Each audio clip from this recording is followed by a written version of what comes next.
Hey there! If you're a couple who usually waits until after dinner for intimacy, you might want to rethink your timing. Let's be real, most of us assume it's the perfect moment to unwind and connect. But what if I told you that post-dinner romance might not actually be the best for your satisfaction? Here's the science. After you eat, your body shifts into full-on digestion mode. That means your blood flow is heading to your stomach, not your sexual organs. As Dr. Vinutha G, a senior consultant in obstetrics and gynecology, explains, this can put a damper on arousal and make it harder to reach orgasm. So if you're feeling a little sluggish or just meh after a big meal, it's not your imagination. Your body is literally prioritizing digestion.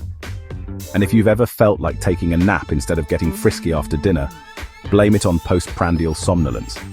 That's the fancy term for that sleepy, low-energy feeling you get after eating, caused by hormones like insulin and serotonin kicking in.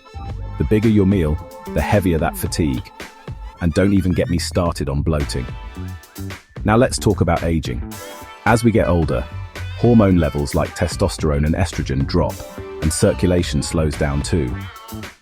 Dr. Vinutha points out that these changes make the timing of intimacy even more important. Your body simply isn't as responsive late in the day, when you're already tired and your natural energy is running low.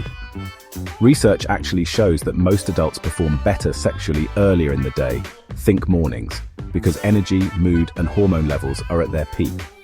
But what if your schedule's packed, or you and your partner are never on the same page? Here's what helps. Media group.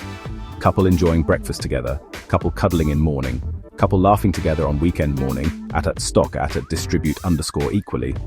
Prioritize those moments when you're both less tired, like weekend mornings or whenever you can steal a little time together.